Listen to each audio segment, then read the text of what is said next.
우리나라에 유명한 외과 의사 한 분이 계셨습니다. 이분은 죽을 수밖에 없는 사람들을 뛰어난 의술로 많이 살렸습니다. 이름만 대면 다 아시는 그런 정도로 유명한 분이었습니다. 그분은 해적의 총에 맞아서 죽을 수밖에 없는 선장에 몸을 치료했습니다. 그는 판문점을 통해서 통과하다가 총알을 한 50발 정도 맞은 북한의 병사를 치료했습니다. 그리고 북한에는 전 세계에 없는 아주 희귀한 기생충이 있다는 것도 알아내었습니다.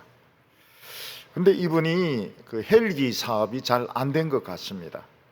이 헬기를 가지고 응급 구조하는 일들이 캠퍼스 안이 시끄럽고 병원이 시끄럽고 이러니까 잘 안 된 것 같고, 또 주위에 시기를 많이 받았던 것 같습니다. 그래서 이분이 무슨 이야기를 했는가 하면, 나의 이번 생은 완전 실패다, 이런 이야기를 했습니다. 그러면 그분은 다음 생이 오면 더 훌륭한 외과 의사가 되어서 헬기를 여러 개 띄우면서 시기심을 받지 아니하면서 외과 의사를 하려고 생각을 했느냐? 꼭 그런 것도 아닌 것 같습니다.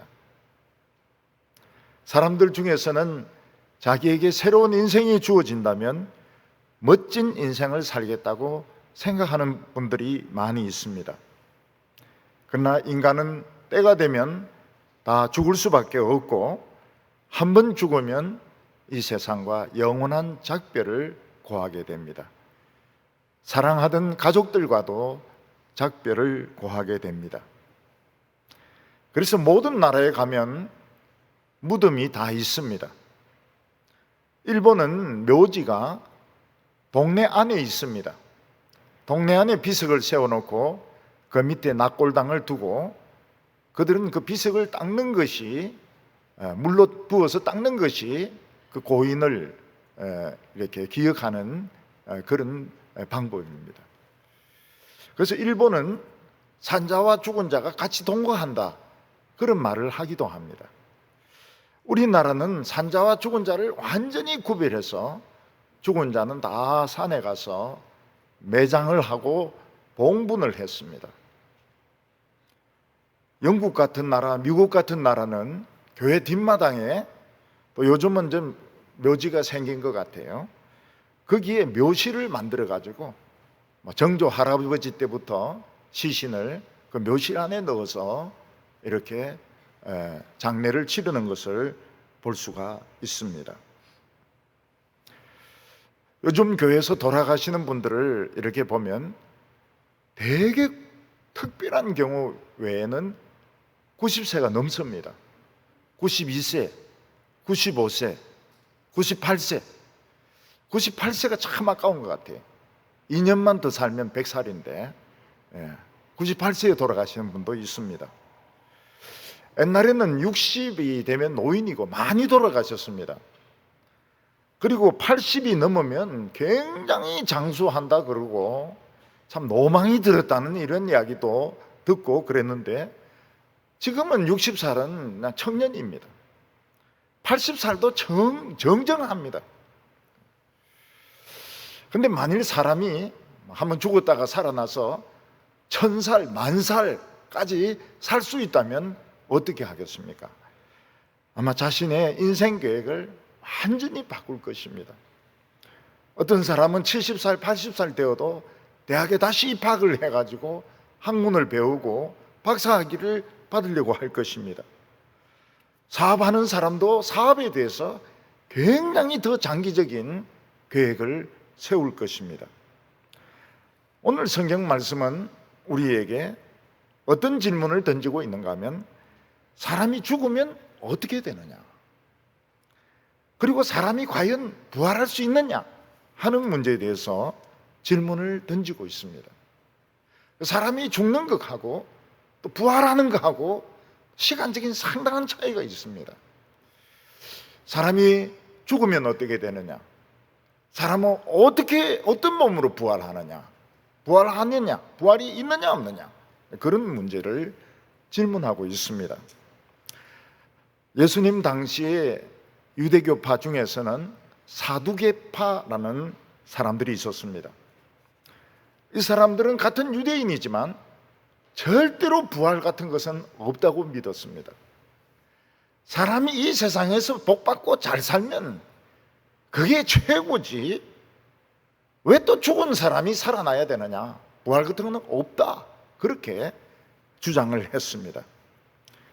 근데 예수님께서 부활이 있다고 주장하니까 어느 날 사두개인들이 막 몰려와가지고 예수님에게 왜 말도 되지도 않는 부활이 있다고 이야기하느냐, 그러면서 예수님에게 도전을 했습니다. 사실 우리는 부활이 있다고 믿는 것보다는 부활이 없다고 생각하는 것이 더 현실적입니다. 왜냐하면 일단 사람이 죽으면 그 몸이 썩습니다. 그렇기 때문에 시체는 불로 태우든지 땅에 묻어야 됩니다. 또 우리는 우리 주위에서 부활하는 사람을 한 사람도 본 적이 없습니다. 우리 주위에 어떤 사람이 죽었다가 다시 살아나서 1000살, 10,000살 이렇게 산다면 부활을 믿겠지만 우리 주위에 실제로 부활하는 사람이 아무도 없습니다. 그리고 사람이 부활한다면 골치 아픈 일이 많이 생깁니다. 예를 들어서 어떤 사람이 암으로 돌아가셨는데 암으로 부활한다면 또 호수 꽂고 또 주사 맞고 내 부활 싫다 이렇게 말할 것입니다. 어떤 사람이 불에 타 죽었는데 불에 타 죽은 채로 부활한다면, 시커멓게 거슬러 가지고 부활한다면 진짜 부활 싫다고 이야기할 것입니다. 어떤 사람이 총에 맞아서 배에 구멍이 뚫렸습니다. 배에 구멍이 뚫린 채로 부활한다면 배에 막 바람이 막 들고 이래가지고 정말 부활 싫다고 이야기할 것입니다. 그리고 심각한 것이 나이입니다.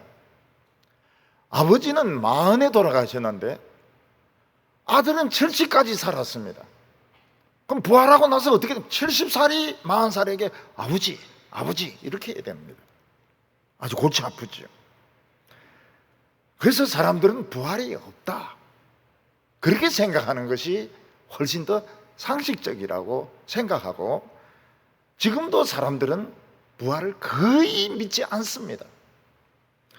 단지 참 아까운 그 어린아이들 또는 학생들이 교통사고나 왕따를 당하거나 또는 병으로 죽으면 고통도 없고 왕따도 없고 괴롭힘도 없고 고통도 없는 그런 곳에 가서 잘 살아라, 그런 이야기를 합니다. 그것은 꼭 그런 곳이 있다기보다는 그렇게 살았으면 좋겠다는 것입니다. 참 너무 일찍 죽으니까 아까우니까 고통도 없고 괴로움도 없는 곳에서 잘 살았으면 좋겠다, 그런 뜻이지 실제로 그런 곳이 있는지 없는지는 아무도 모릅니다. 이 부활이라고 하는 것은 하나님의 비밀 계획 중에 하나입니다. 그래서 우리가 이 부활에 대해서 많은 것을 알지 못합니다. 이 사두개인들은 하나님의 이 비밀 계획에 대해서 상식적인 참 말도 안 되는 예를 가지고 예수님을 공격을 했습니다. 예수님은 거기에 대해서 대답할 가치조차 느끼지 못했습니다. 그렇지만 예수님은 이 비밀 계획의 일부를 가르쳐 주셨습니다. 그 일부가 우리에게는 어마어마한 희망을 주는 것입니다. 사두개인에게 답변한 것이 아니고 사실은 우리에게 희망을 주는 어마어마한 말씀인 것입니다. 오늘 첫 번째는 부활이 과연 있느냐 하는 것입니다. 지금 우리 현대인들이 생각하기에는 부활이 없는 것이 더 타당성이 있습니다. 왜냐하면 우리 주위에 부활하는 사람이 없기 때문입니다. 인간의 몸 안에는 노화 프로그램이 있어가지고 어느 정도 성장하고 나면 늙어가기 시작합니다. 호르몬이 안 나오기 시작합니다. 그러다가 늙으면 죽습니다. 또 인간은 뭐 교통사고를 당해서 피를 많이 흘린다든지 암에 걸려가지고 이 암이 식사를 못하도록 막는다든지 뭐 이런 식으로 되면 죽습니다. 한번 죽으면 살아나지 못합니다. 근데 요즘 사람들이 90세 이상 살 수 있는 이유가 어디 있습니까? 그것은 바로 의료기술의 발달입니다. 의료기술이 발달해서 옛날에는 발견할 수 없었던 병을 시초에 찾아내는 겁니다. 그래서 미리 치료를 해줍니다.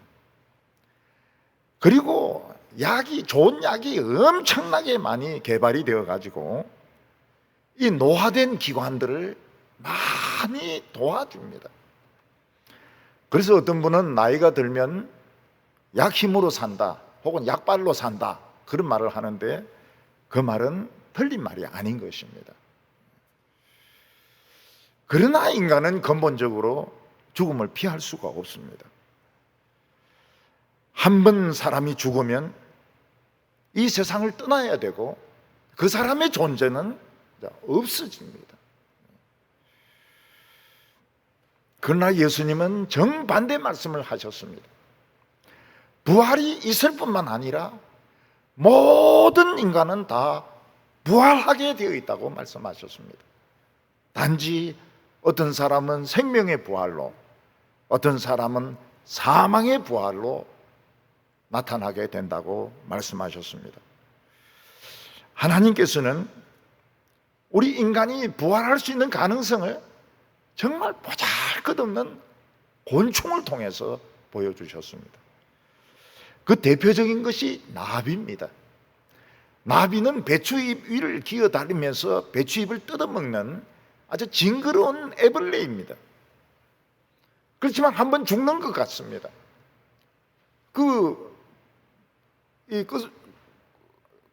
어떤 번데기 같은 것을 만듭니다.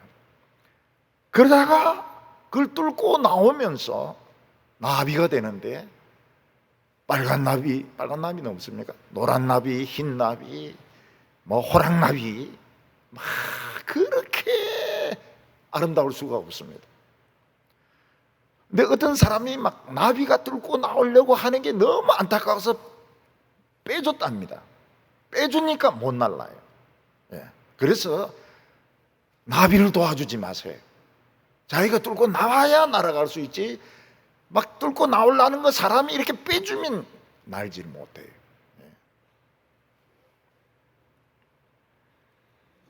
사람들은 저 징그러운 애벌레가 나비가 될 줄은 아무도 몰랐던 것입니다.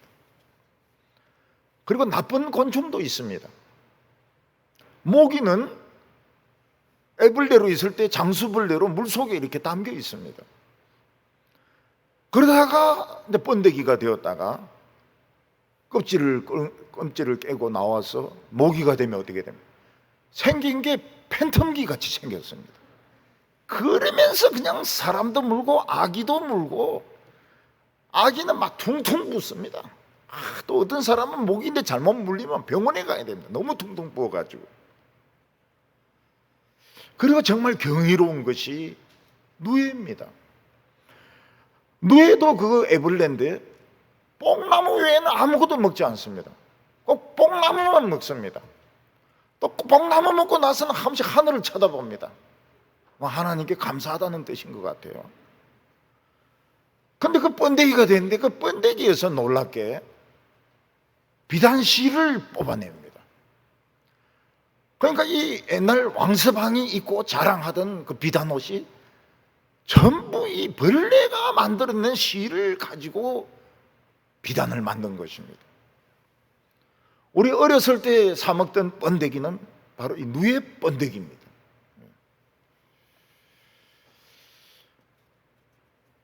근데 이 번데기는 그 실크 비단을 짜내려고 그러면 나방이 뚫고 나오기 전에 이걸 삶아야지 나방이 딱 뚫고 나오면 비단은 못 쓴답니다. 근데 놀라운 것이 또 매미입니다. 매미는 지상에서 한 40일 정도 살기 위해서 땅속에 아주 오래 있는데요. 땅속에 오래 애벌레로 있다가 이제 그걸 만들지 않습니까? 오치를 이게 만들지 않습니까? 번데기가 만들고 나면 그걸 이제 뚫고 나와가지고 소리를 지르는데, 그 조그만 매미가 얼마나 큰 소리를 지르는지 지하철 소리하고 거의 같대요. 이게 이 아파트 안에서 막 소리를 질러대는데 지금 막 굉장히 시끄러운데 지하철 소리를 낸다는 겁니다. 그리고 이 매미가 인상을 꽉 쓰고 있는데 진짜 험악하게 생겼습니다. 뭐 사람에게 해를 끼치지는 않지만 인상은 참 고락하게 생겼어요. 나비의 경이로움은 말로 표현할 수가 없습니다. 우리는 철새의 이야기를 듣습니다. 몇천 킬로를 날아다니는 철새 이야기를 듣습니다. 그런데 미국에는 멕시코에서 미국 북부에 있는 오레곤 중가 거기에 나비가 날아다니 수천억 마리가 날아갑니다. 저희 집 애가 거기서 보니까 나비가 날아가는데 또 날아가고 또 날아가고 새까맣게 날아가는데 자기 몸에 막 부딪히면서 그러면서 막 날아가더라는 겁니다.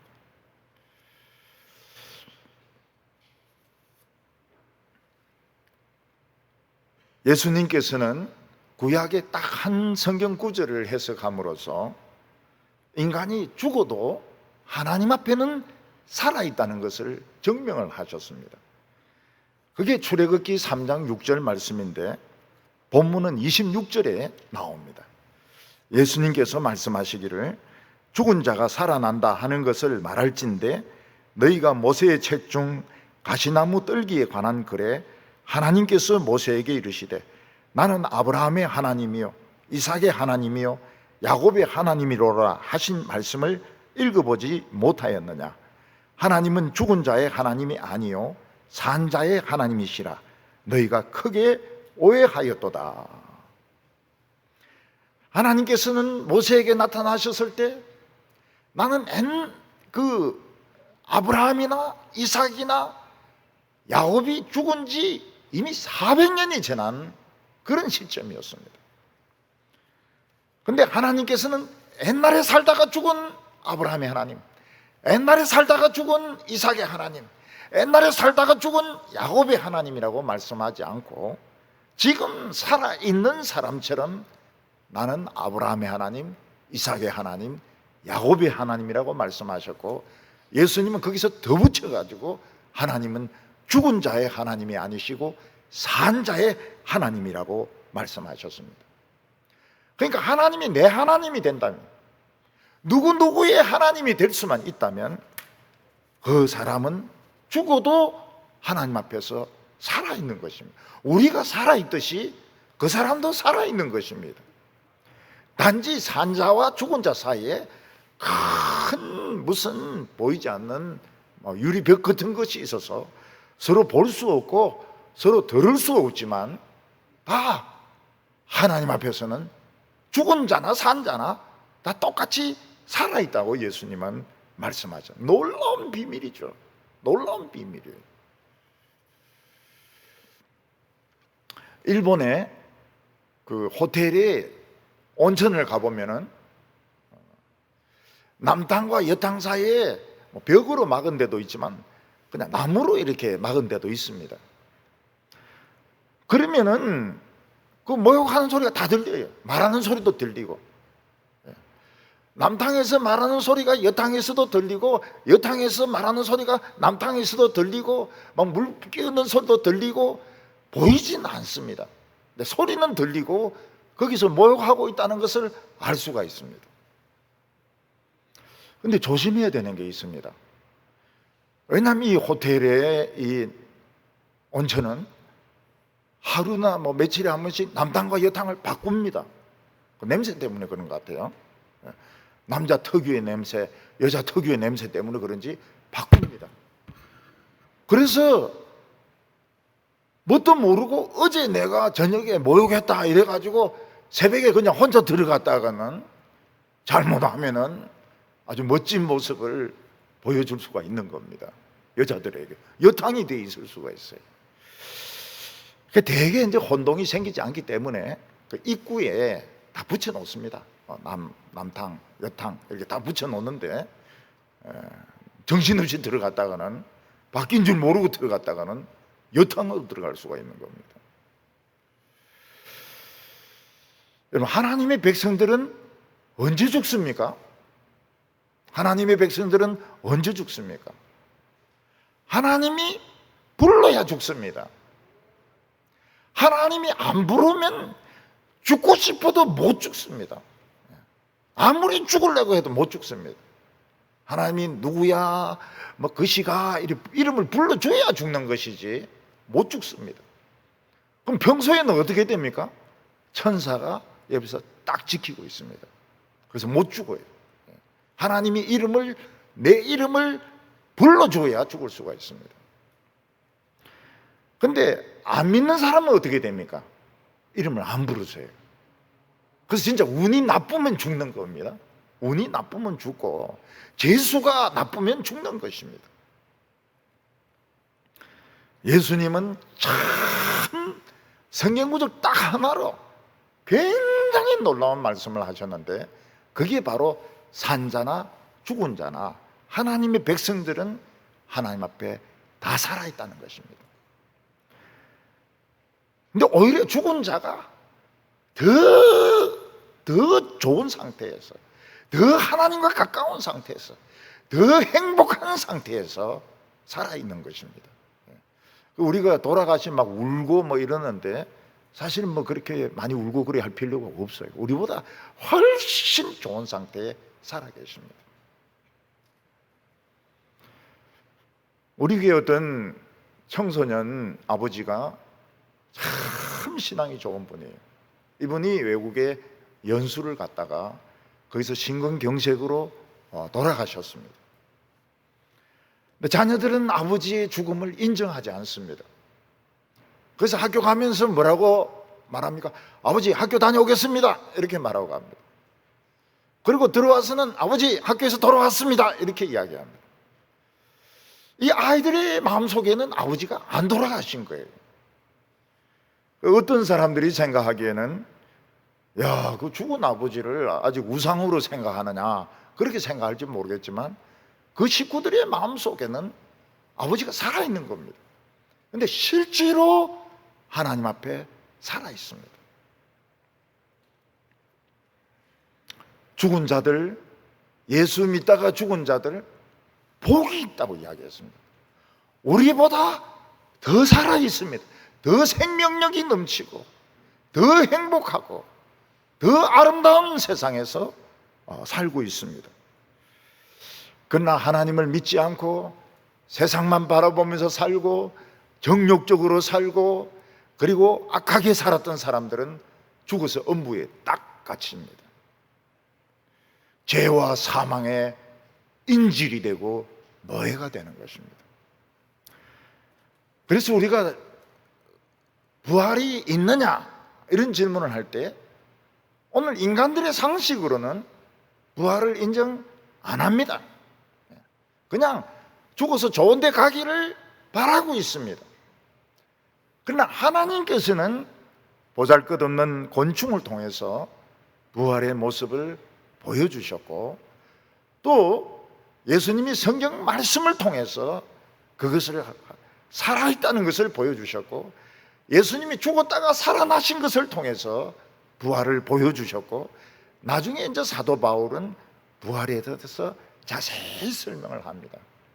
그러나 오늘 현대인들은 예수님 못 봤잖아요. 성경 안 믿잖아요. 호랑나비 노래밖에 모르잖아요. 호랑나비 이거밖에 모르잖아요. 그러니까 이 부활을 안 믿는 것입니다. 오늘 두 번째로는 부활하기 전에 우리에게는 시간이 있습니다. 예수 믿는 사람들은 천국에 가서 지낼 시간이 있는데 그때 어떤 모습으로 지내냐 하는 천국의 모습입니다. 유대인들 중에서 부활을 절대로 믿지 않는 사두개인들은 예수님께 몰려와서 부활이 있으면 아주 골치 아픈 문제가 생긴다. 그래서 부활이 없다고 생각해야 된다. 부활은 없다. 그냥 이 세상에서 잘 먹고 잘 살고 돈 벌고 그러면 그게 최고지. 뭐 또 부활을 하느냐. 그렇게 도전을 했습니다. 유대인들에게는 형사 취수 제도라는 게 있었습니다. 영어로 레빌레이터, 형사 취수 제도. 그게 뭔가 하면 형이 결혼을 했는데 아이를 낳지 못하고 죽으면 대가 끊어지지 않습니까? 그러니까 대가 끊어지지 않도록 동생이 형수와 결혼해서 형의 아들을 낳아주는 제도가 있었습니다. 그래서 동생이 형수와 결혼하는 것은 음란이 아니었습니다. 대를 이어주는, 이거는 형사최수 제도였습니다. 사두개인들은 말도 되지도 않는 예를 가지고 와서 부활이 있으면 문제가 복잡해진다고 이야기했습니다. 예를 들어서 어느 집에 아들이 7명이 있었습니다. 근데 큰 형이 결혼해서 살다가 아들 없이 죽었습니다. 그러니까 둘째 아들이 형의 대를 이어주기 위해서 형수하고 결혼했는데 또 아이를 낳지 못하고 죽었습니다. 셋째도 대를 이어주려고 결혼을 했는데 대를 이어주지 못하고 죽었습니다. 5, 6, 7명이 다 그런 식으로 형수하고 결혼했는데 한 명도 아이를 낳지 못하고 죽었던 것입니다. 그리고 형수 그 사람도 죽었습니다. 그런데 나중에 다 부활하게 되면 형제끼리 싸운다는 거예요. 이 여자는 내 마누라다, 아니다, 내 마누라다, 뭐 이러면서 막 형제끼리 막 싸우는데, 아유, 그런 부활이 어디 있느냐고, 그러면서 부활은 없다고 예수님에게 주장을 했습니다. 사실 사두개인들이 예로 든 것은 말도 되지도 않습니다. 어느 집에서 7 아들이 있는데 다 죽으면서 애를 하나도 못 낳는 그런 집이 어디 있습니까? 그런데 사두개인들은 이 부활이 없다는 것을 증명하기 위해서 말도 되지도 않는 예를 끌고 온 것입니다. 예수님께서는 질문할 가치도 없지만은, 대답할 가치도 없지만은 우리를 위해서 굉장히 중요한 말씀을 하셨습니다.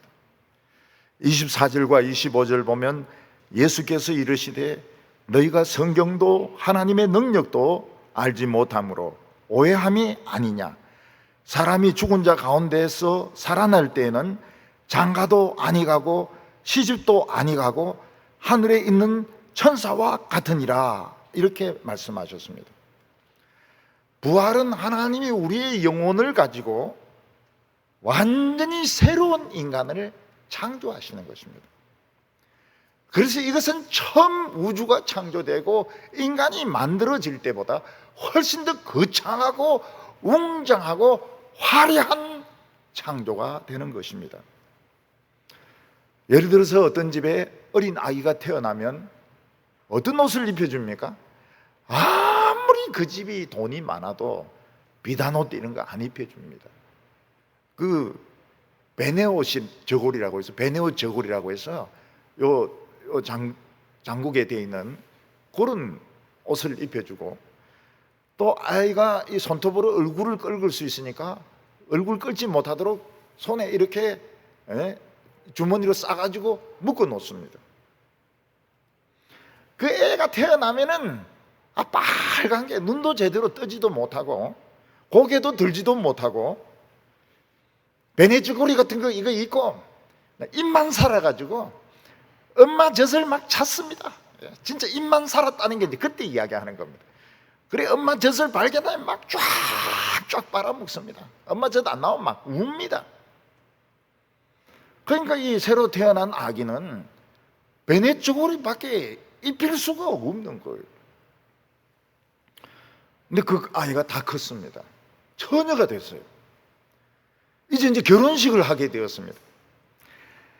그러면 세계에서 제일 아름다운 웨딩드레스를 입고 목에 다이아몬드 목걸이를 하고 다이아몬드 반지를 하고 그리고 사람들 앞에 나타납니다. 왜 세계에서 제일 아름다운 웨딩드레스라 했는가 하면 우리나라 웨딩드레스가 세계에서 제일 아름다워요. 미국 웨딩드레스 안 이쁩니다. 미제 안 좋아요.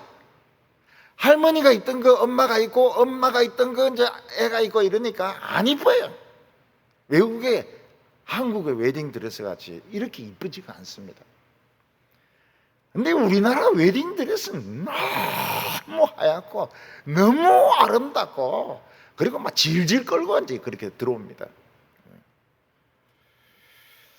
그래서 이게 처음 창조와 부활은 엄청난 차이가 있다는 겁니다. 베네치고리 입은 것과 웨딩드레스 입은 것 같은 차이가 있습니다. 예수님은 천국이 어린아이의 것이고 어린아이가 아니면 천국에 들어갈 수 없다 이렇게 말씀하시니까 어떤 사람은 천국에는 어린 아기들만 산다 이렇게 생각하는 사람이 있습니다. 그러면 전부 베네치고리 입고 공갈 젖꼭지 입에 물고 그러면 천국이 아니죠. 천국이 아니죠. 또 어린아이가 죽으면 무조건 천국 간다 이렇게 말하는 사람도 있는데 그것도 옳지는 않습니다. 예수님이 어린아이가 간다는 건 비유의 말씀이지 천국이 전부 어린아이들만 있고 어린아이가 죽으면 다 천국 간다 그런 뜻은 아닌 것입니다. 어떤 사람은 부활에 대해서 오해를 하기를 죽을 때 모습으로 살아나는 거다 이렇게 생각하는 사람이 있습니다. 어떤 사람이 90세가 돼가지고 돌아가셨어요.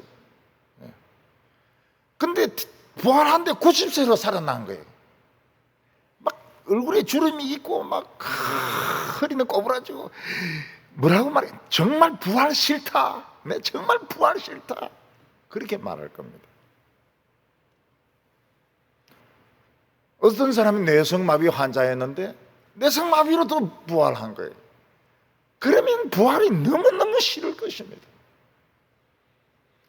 어떤 사람이 불에 타 죽었는데 반쯤은 타고 반은 살아있고 그런 상태에서 살아난다면 반은 흑인이고 반은 황인종이고 부활 싫다. 불에 타 죽는 것만 해도 끔찍했는데 왜 또 살아야 되느냐. 또 재혼하신 분들 계시잖아요. 그럼 이제 서로 막 싸우는 겁니다. 이 여자는 내 마누라다. 아니다, 내 마누라다. 이 남편은 내 남편이다. 아니다, 네 남편이다. 이러면서 이제 싸운다는 거예요. 이것이 바로 성경과 하나님의 능력을 오해해서 생기는 일인 것입니다. 우리가 알아야 될 것은 천국이나 부활은 이 세상의 연장이 아닙니다. 완전히 새로운 세상이고 우리도 완전히 새로운 모습이고 완전히 새로운 관계에서 우리는 새 창조가 되게 되는 것입니다. 성도들이 죽는 것은 죽는 것이 아니고 옷 갈아입는 것 같습니다. 우리가 저 넓은 바다에 수영을 굉장히 잘하는 사람이 가서 헤엄을 치려면 양복을 입고 헤엄칠 수 없습니다. 청바지를 입고 구두를 신고 헤엄칠 수 없습니다. 옷을 양복도 벗고 청바지도 벗고 구두도 벗고 수영복 입고 물안경 쓰고 그리고 저 바다를 헤엄쳐 가야 되는 것입니다. 마찬가지로 우리 성도들은 죽으면서 옷을 다 벗습니다. 살과 뼈까지 다 벗습니다. 그래야 하나님의 축복의 나라에서 마음대로 헤엄칠 수 있고 마음대로 날아다닐 수가 있는 것입니다. 우리 성도들이 죽어서 천성에 들어갈 때 예수님이 맞이하십니다. 천사들은 나팔 불고 예수님이 우리를 맞이하시면서 이 세상의 병에 걸려서 암에 걸려서 두통 때문에 고생이 많았지. 그러면서 눈물을 닦아주십니다. 세상에서 신앙생활 한다고 욕 많이 얻어먹었지 이제는 욕할 사람 아무도 없다. 그러면서 눈물을 닦아주시는 것입니다. 그리고 부활할 때까지 요게 이제 문제입니다. 우리가 죽어서 부활할 때까지 천국에 있지 않습니까? 그때 영혼만 있느냐? 예수님께서 천사의 몸을 입혀주신다고 했습니다. 천사와 같을 것이라. 우리는 천사의 몸을 입고 부활할 때까지 기다리게 됩니다. 천사의 몸은 이렇게 만질 수가 없습니다. 건드릴 수가 없습니다. 그러나 나비 날개보다 더 아름답습니다. 가볍습니다. 천사의 몸의 무게는 몸무게가 어떻게 됩니까? 0g입니다. 0g. 날아다니고 공중에서 수영할 수 있고. 근데 거기서 우리는 먼저 간 성도들을 다 만나게 됩니다. 먼저 가신 장로님, 먼저 가신 권사님, 먼저 가신 부모님, 다 예수 믿는 사람들은 다 만나게 됩니다. 내가 누구란 것도 압니다. 왜냐하면 영혼은 그대로기 때문에 내가 누구란 것도 알고, 어머니도 알아보고, 장로님도 알아보고, 권사님도 알아보고 다 알아봅니다. 그러나 하나님을 믿지 않고 내 정욕과 야망과 욕심을 신으로 삼아서 산 사람은 음부에 빠지게 됩니다. 음부가 뭔가 하면 굉장히 깊은 무지개 골짜기입니다. 우주 맨 밑에서 우주의 쓰레기를 태우는 그런 불못을 말하는 것입니다. 거기 가기 전에 이 음부에 갇혀가지고 참 자신의 그 교만에 대해서 후회를 하게 됩니다. 야, 성경이 거의 맞는 것이었구나. 성경이 맞았구나. 응? 난 마누라가 그렇게 교회 가자 이럴 때 왜 안 가고 그렇게 버티었던가? 나는 예수를 믿는다고 하면서도 왜 성경대로 안 믿었던가? 목사님 막 성경대로 가르치면 왜 대들고 삐딱하게 나갔던가? 굉장히 후회를 하게 됩니다.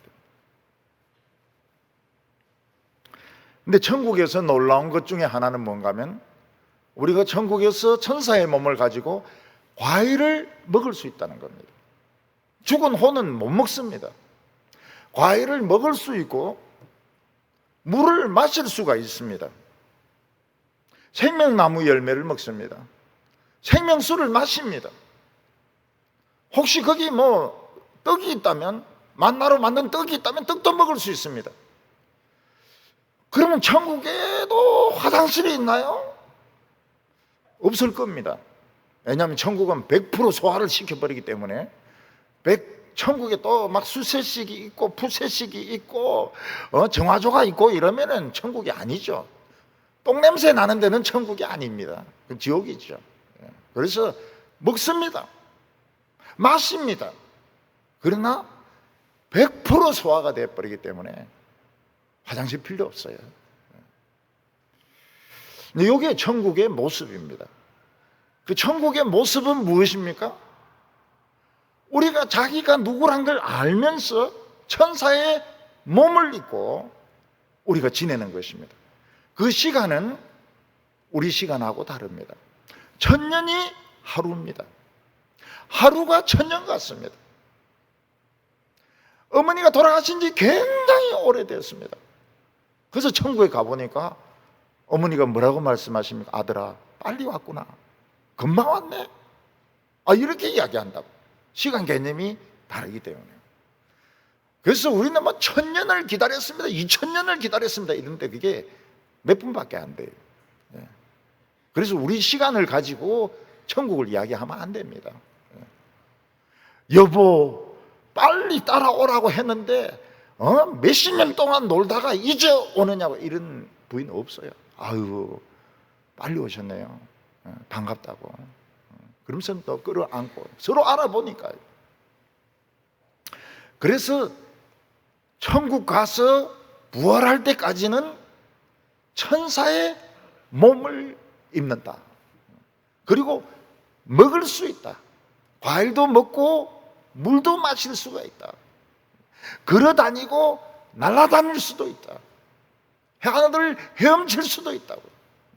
다 만나게 됩니다. 전부 다 만나게 돼요. 오늘 마지막으로는 이 부활의 모습입니다. 하나님의 놀라운 비밀 계획 중에 부활이 있습니다.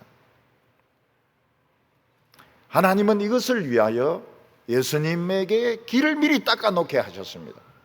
예수님이 이 세상에 오셔서 십자가에 못 박혀 죽으시고 그리고 죽은 지 사흘 만에 부활하게 하셨습니다. 예수님은 부활의 첫 열매라고 말했습니다. 우리가 과일나무를 키울 때 첫 나무가 열리면 똑같은 열매가 100개, 200개 열립니다. 사과나무 첫 열매 맺히면 그 뒤로 100개, 200개, 어떤 경우에는 한 500개 열리는 데도 있습니다.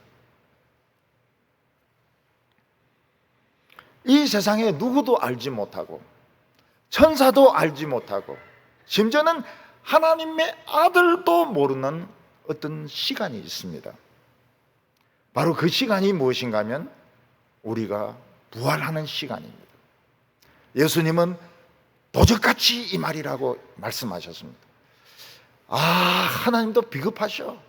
오신다면 좀 전화도 걸고 이래 오셔야 될 것이 아닌가? 왜 도둑같이 하나님이 오시는가?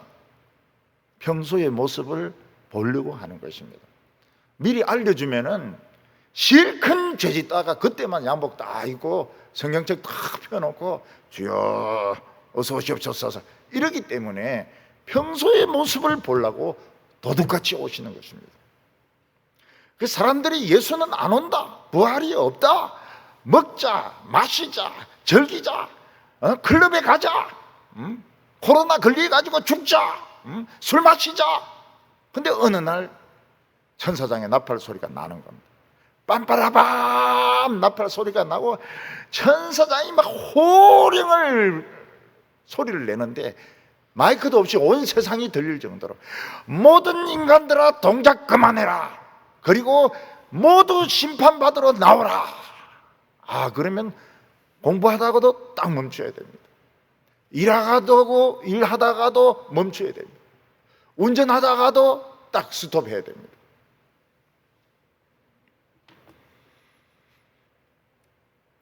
그때 우리는 완전히 부활을 하게 됩니다. 천국에 있던 모습하고 다른 모습으로 부활하게 됩니다. 어떤 모습으로 부활할까요? 최고로 예쁜 모습으로, 최고로 똑똑한 모습으로. 나이는 아마 다 비슷할 겁니다. 나이는 다 비슷한 모습으로, 아버지나 할아버지나 다 비슷한, 근데 최고로 똑똑하고 아름다운 모습으로 완전히 새로운 재질로, 이 피부가 아닌 새로운 피부로 우리가 부활할 것입니다. 하나님께서는 우리를 성형수술 시켜주십니다.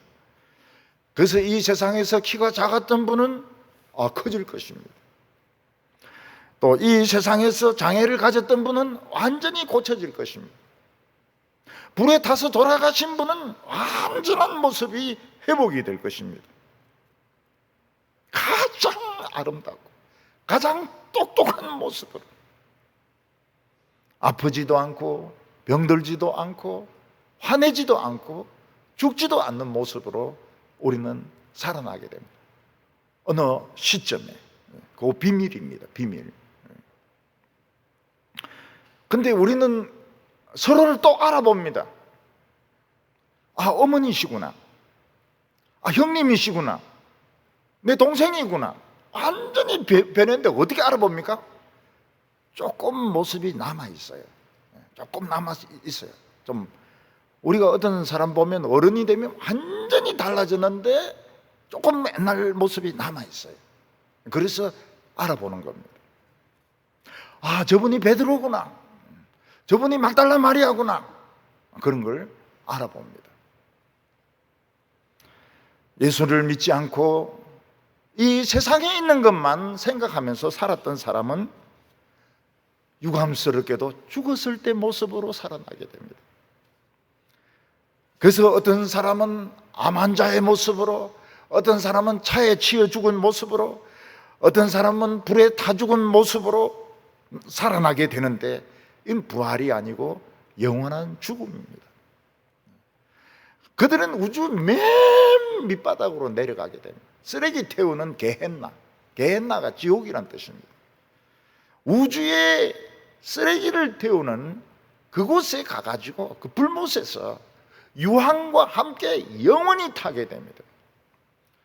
왜냐하면 인간이 가지고 있는 이 죄의 바이러스는 코로나19보다도 델타보다도 훨씬 전파력이 강하고 효과가 나쁘기 때문에 영원히 태워야 됩니다.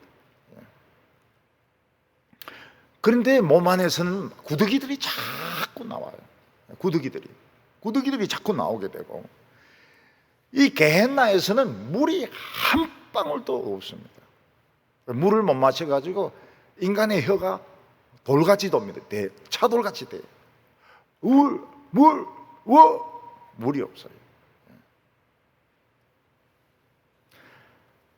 예수는 하나님이 정하신 때, 우리도 모르고 천사들도 모르고 예수님도 모르는 바로 그 순간이 되면 천사장이 나팔 소리를 내고 호령 소리를 내게 되는데, 모든 인간들은 하던 짓 중단하고 심판받으러 나오라고. 그때 인간들은 예수를 굉장히 욕을 했거든요. 영어에서 욕은 다 예수 아닙니까? 예수로 욕을 하거든요. 교회를 엄청나게 욕을 하고 회방을 했거든요.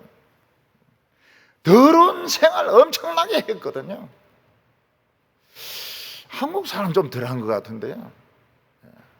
어떤 서양 사람들은 보면 이 성욕을 채우지 않으면 못 사는 사람이 있어요. 성욕을 채우려고 막 별의별 짓을 다 합니다. 그래서 제가 이 요즘 나오는 미국 소설들 보니까 뭐 결혼을 했건 안 했건 한 10명 정도는 갈아채워요. 남자나 여자나. 그 파트너를. 야, 우리나라는 그렇지는 않는데. 그런 사람들이 이제 그 부끄러운 짓이 생각이 나는 거예요. 그래서 사나 우리 위에서 무너져서 우리를 깔아주게 달라고. 금바야 우리 위에 무너져서 우리를 깔아주게 달라고. 근데 아무도 그들을 죽여주지 않습니다. 왜냐하면 그들은 쓰레기장으로 가야 되기 때문입니다. 근데 예수 믿는 사람들은 몸무게가 제로가 되면서 하늘로 올라갑니다. 구름 위에서 어린 양의 혼인잔치에 참여하게 되는데, 이건 어떤 왕의 대관식이나 어떤 왕자의 결혼식과 비교되지 않는 웅장하고 장엄하고 화려한 어린 양의 결혼식이 구름 위에서 이루어지게 되는 겁니다. 그때 예수로 인하여 핍박당하고 죽임당했던 성도들은 12보좌에 앉아서 마귀를 심판합니다. 이 사탄아, 영원한 지옥에 가가지고 영원히 불못에서 타라. 마귀의 쫄개들, 귀신들을 심판합니다. 이 세상의 시장들, 대통령들, 장관들, 이 거짓말쟁이들 영원히 지옥에서 타라고. 불에 타서 영원히 고통받으라고.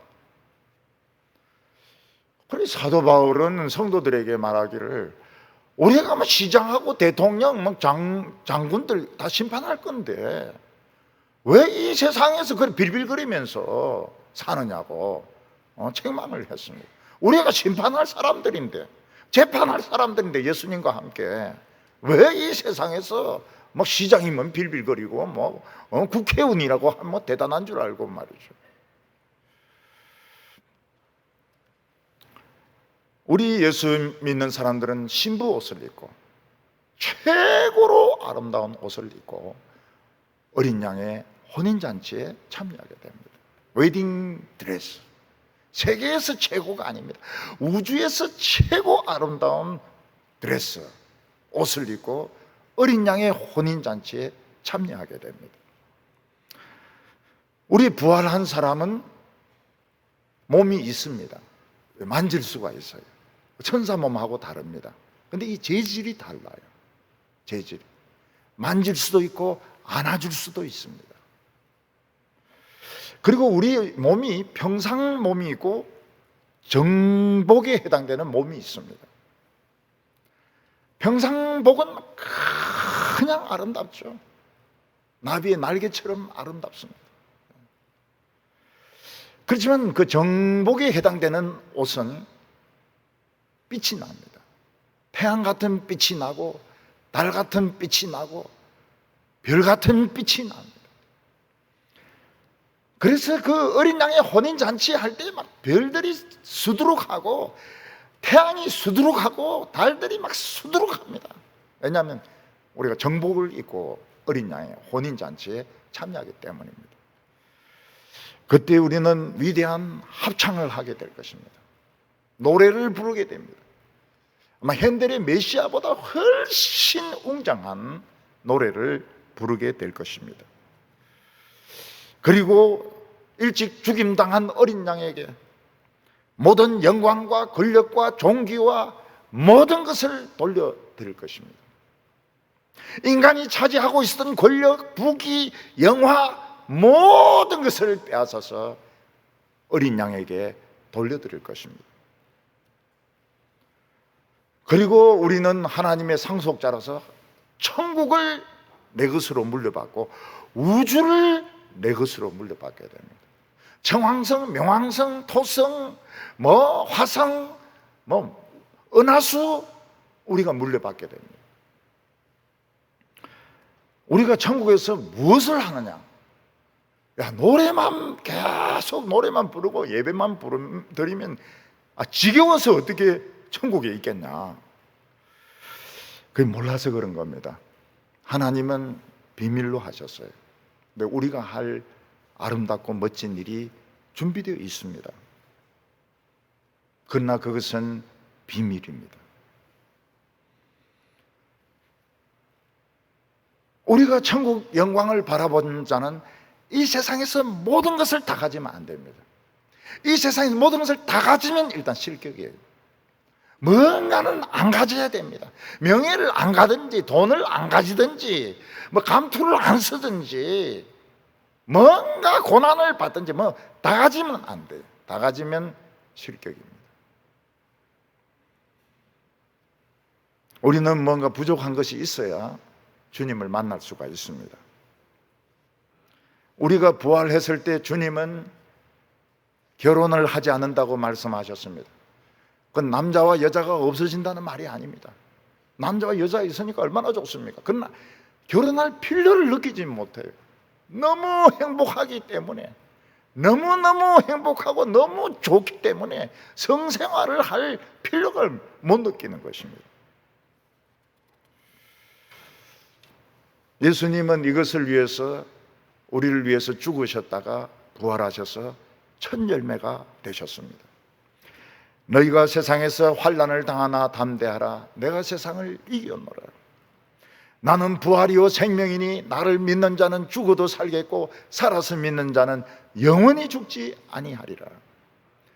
너희는 마음에 근심하지 말라. 하나님을 믿으니 또 나를 믿으라. 내 아버지 집에 거할 곳이 많도다. 이렇게 말씀하셨습니다. 예수님은 부활이 확실히 있다고 말씀하셨습니다. 우리가 천국에 가서는 천사의 옷을 입을 것입니다. 그러나 천사의 옷을 말고 우리는 완전히 부활한 새 옷을 입게 되는데, 비밀입니다. 몸을 입게 되는데, 부활한 이 몸이 정말 예수님이 부활하셨을 때 몸과 똑같은 몸인지 다른 몸인지 몇 살로 부활하는지 비밀입니다. 그렇지만 되게 가장 힘있고 가장 똑똑한 전부 청년의 몸으로 부활하지 않을까 이렇게 생각합니다. 그리고 우리는 하나님의 나라와 우주를 우리의 것으로 물려받게 됩니다. 우리 성도님들, 이 세상 지나가면서 세상에 빠지지 마시고 세상의 올무에 걸리지 마시고 저 영원한 천국을 바라보면서 날마다 걸어가시는 성도들 다 되시기를 바랍니다. 기도드리겠습니다. 거룩하신 하나님 아버지, 참 우리는 하나님의 저주로, 진노로 영원히 심판받을 수밖에 없는 죄인인데 하나님께서 말할 수 없는 긍휼로 억만배의 사랑을 베풀어 주셔서 천국의 자녀로 삼아 주셨습니다. 우리가 이 세상에서 믿는다는 흉내만 내지 말게 하여 주시고 진실로 하나님과 예수 그리스도를 믿게 하여 주시옵소서. 나중에 천사장이 나팔 불며 호령을 할 때에 후회하지 말게 하여 주시고 가슴을 치지 말게 하여 주시고 주님 앞에 올라가서 어린 양의 혼인잔치에 다 참여할 수 있게 하여 주시옵소서. 예수님의 이름으로 기도하옵나이다. 아멘.